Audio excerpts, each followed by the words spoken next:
শ্যামপুকুর বাটিতে ভক্ত সঙ্গে ঠাকুর শ্রীরামকৃষ্ণ এই প্রসঙ্গে আলোচনা চলছে।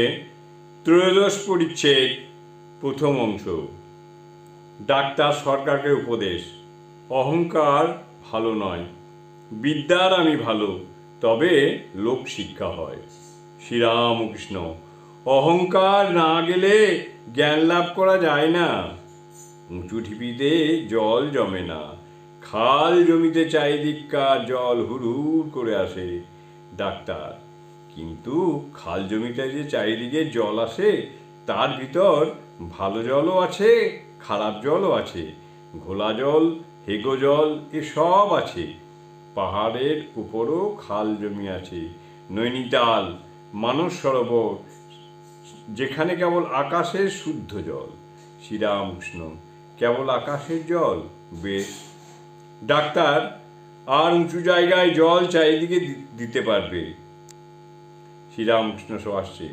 একজন সিদ্ধ মন্ত্র পেয়েছিল, সে পাহাড়ের উপর দাঁড়িয়ে চিৎকার করে বলে দিলে, তোমরা এই মন্ত্র জপে ঈশ্বরকে লাভ করবে। শ্রীরামকৃষ্ণ।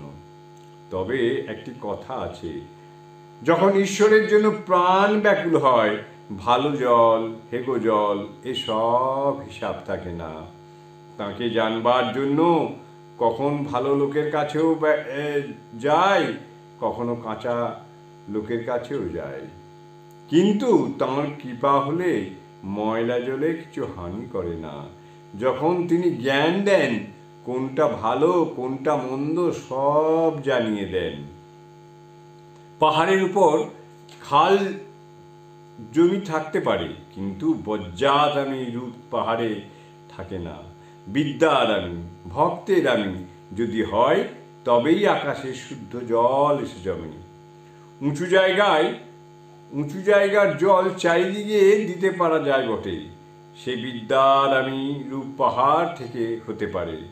সেটা হচ্ছে বিদ্যার আমি রূপ পাহাড়। তাঁর আদেশ না পেলে লোকশিক্ষা হয় না।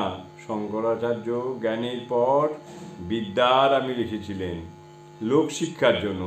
তাকে লাভ না করে লেকচার, তাতে লোকের কি উপকার হবে? জয় ঠাকুর, জয় ঠাকুর।